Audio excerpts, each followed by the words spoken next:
Sir? The maestro continued to play, not looking up from the keys. Sir, I was wondering if you would explain this apparatus to me. The maestro stopped playing, his thin body stiffly relaxed on the bench. His long, supple fingers floated off the keyboard. Apparatus? He turned and smiled at the robot. Do you mean a piano, Rollo? This machine that produces varying sounds, I would like some information about it, its operation and purpose. It is not included in my reference data. The maestro lit a cigarette. He preferred to do it himself. One of his first orders to Rollo, when the robot was delivered 2 days before, had been to disregard his built-in instructions on the subject. I'd hardly call a piano machine, Rollo, he smiled, although technically, you are correct. It is actually, I suppose, a machine designed to produce sounds of graduated pitch and tone, singly or in groups. I assimilated that much by observation, Rollo replied in a brassy baritone, which no longer sent tiny tremors up the maestro's spine. Wires of different thickness and tautness, struck by felt-covered hammers, activated by manually operated levers, arranged in a horizontal panel. A very cold-blooded description of one man's nobler works, the maestro remarked dryly. You make Mozart and Chopin mere laboratory technicians. Mozart? Chopin? The duralloy sphere that was Rollo's head shone stark and featureless, its immediate surface unbroken but for twin vision lenses. The terms are not included in my memory banks. No, not yours, Rollo, the maestro said softly. Mozart and Chopin are not for vacuum tubes and fuses and copper wire. They are for flesh and blood and human tears. I do not understand, Rollo droned. Well, the maestro said, smoke curling lazily from his nostrils. They are two of the humans who compose or design successions of notes. Varying sounds, that is, produced by the piano or by other instruments, machines that produce other types of sounds of fixed pitch and tone. Sometimes these instruments, as we call them, are played or operated individually, sometimes in groups, orchestras, as we refer to them, and the sounds blend together, they harmonize. That is, they have an orderly mathematical relationship to each other, which results in... The maestro threw up his hands. I never imagined, he chuckled, that I would someday struggle so mightily and so futilely to explain music to a robot. Music? Yes, Rollo, the sounds produced by this machine and others of the same category are called music. What is the purpose of music, sir? Purpose? The maestro crushed a cigarette in an ashtray. He turned to the keyboard of the concert grand and flexed his fingers briefly. Listen, Rollo. The wraith-like fingers glided and wove the opening bars of Clé de Lune, slender and delicate as spider silk. Rollo stood rigid, the fluorescent light over the music rack casting a bluish, jeweled sheen over his towering bulk, shimmering in the amber vision lenses. The maestro drew his hands back from the keys, and the subtle thread of melody melted reluctantly into silence. Claude Debussy, the maestro said, one of our mechanics of an era long past. He designed that succession of tones many years ago. What do you think of it? Rollo did not answer at once. The sounds were well formed, he replied finally. They did not jar my auditory senses as some do. The maestro laughed. Rollo, you may not realize it, but you're a wonderful critic. This music, then, Rollo droned, its purpose is to give pleasure to humans? Exactly, the maestro said. Sounds well-formed that do not jar the auditory senses as some do. Marvelous. It should be carved in marble over the entrance of New Carnegie Hall. I do not understand. Why should my definition... The maestro waved a hand. No matter, Rollo, no matter.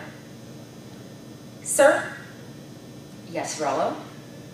Those sheets of paper you sometimes place before you on the piano, they are the plans of the composer, indicating which sounds are to be produced by the piano and in what order? Just so. We call each sound a note, combination of notes we call chords. Each dot then indicates a sound to be made. Perfectly correct, my man of metal. Rollo stared straight ahead.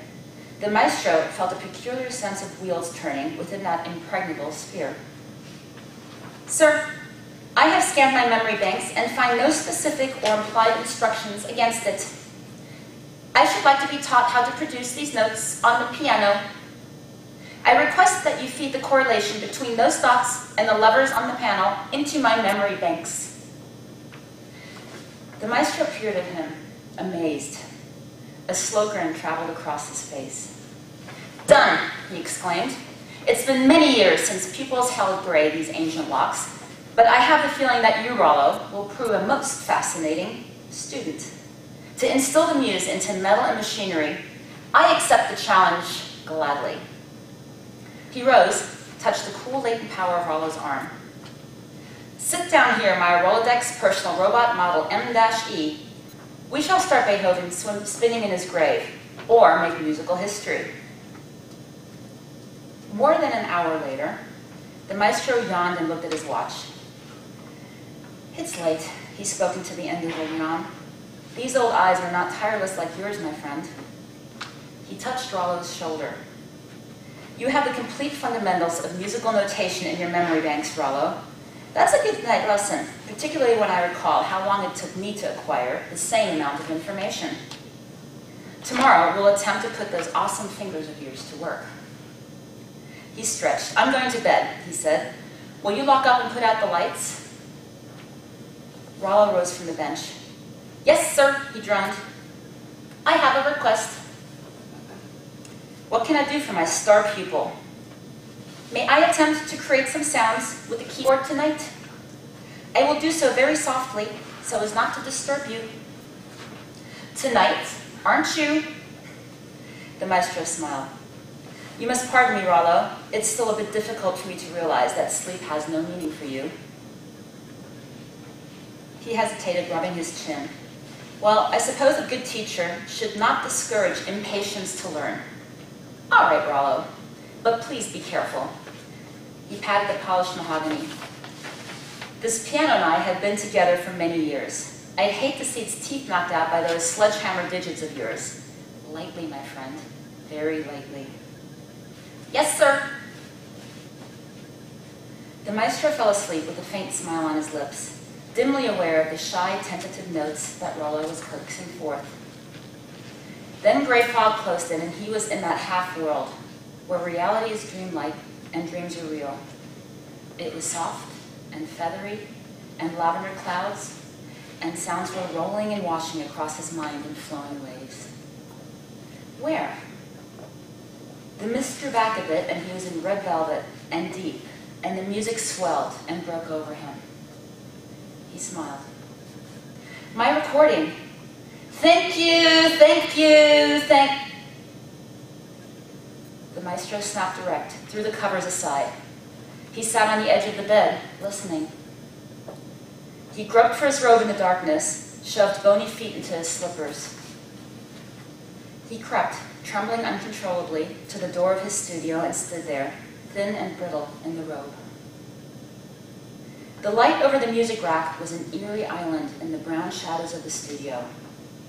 Rollo sat at the keyboard, prim, inhuman, rigid, twin lenses focused somewhere off into the shadows. The massive feet working the pedals, arms and hands flashing and glinting. They were living entities, separate somehow, from the machine perfection of his body. The music rack was empty. A copy of Beethoven's Appassionata lay closed on the bench. It had been, the maestro remembered, in a pile of sheet music on the piano. Rollo was playing it. He was creating it, breathing it, drawing it through silver flame. Time became meaningless, suspended in midair. The maestro didn't realize he was weeping until Rollo finished the sonata. The robot turned to look at the maestro. The sounds, he droned. They pleased you? The maestro's lips quivered. Yes, Rollo, he replied at last. They pleased me. He fought the lump in his throat. He picked up the music in fingers that shook. This, he murmured, already? It has been added to my store of data, Rollo replied. I applied the principles you explained to me to these plants. It was not very difficult. The maestro swallowed as he tried to speak. It was not very difficult, he repeated softly. The old man sank down slowly onto the bench next to Rollo, stared silently at the robot, as though seeing him for the first time. Rollo got to his feet. The maestro let his fingers rest on the keys, strangely foreign now. Music, he breathed. I may have heard it that way in my soul. I know Beethoven did. He looked up at the robot, a growing excitement in his face. Rollo, he said, his voice straining to remain calm, you and I have some work to do tomorrow on your memory banks. Sleep did not come again that night. He strode briskly into the studio the next morning. Rollo was vacuuming the carpet. The maestro preferred carpets to the new dust-free plastics, which felt somehow profane to his feet. The maestro's house was, in fact, an oasis of anachronisms in a desert of contemporary antiseptic efficiency. Well, are you ready for work, Rollo? He asked. We have a lot to do, you and I. I have such plans for you, Rollo. Great plans. Rollo, for once, did not reply. I have asked them all to come here this afternoon, the maestro went on. Conductors, concert pianists, composers, my manager, all of the giants of music, Rollo. Wait until they hear you play. Rollo switched off the vacuum and stood quietly. You'll play for them right here this afternoon. The maestro's voice was high-pitched, breathless. The Appassionata again, I think. Yes, that's it. I must see their faces. Then we'll arrange a recital to introduce you to the public and the critics, and then a major concerto with one of the big orchestras. We can have a telecast around the world, Rollo. It can be arranged. Think of it, Rollo. Just think of it. The greatest piano virtuoso of all time. A robot. It's completely fantastic and completely wonderful.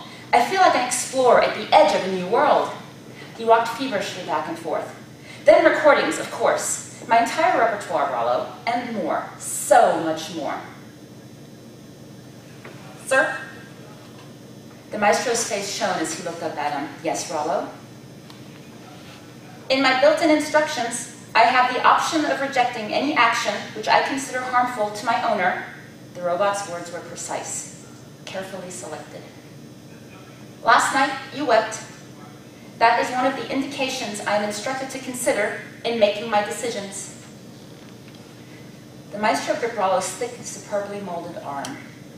Rollo, you don't understand. That was for the moment. It was petty of me, childish. I beg your pardon, sir, but I must refuse to approach the piano again. The maestro stared at him, unbelieving, pleading. Rollo, you can't. The world must hear you. No, sir. The amber lenses almost seemed to soften. The piano is not a machine, that powerful inhuman voice droned. To me, yes, I can translate the notes into sounds at a glance. From only a few, I am able to grasp at once the composer's conception. It is easy for me. Rollo towered magnificently over the maestro's bent form.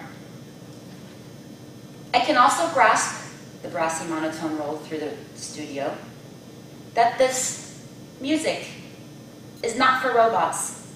It is for man. To me, it is easy, yes.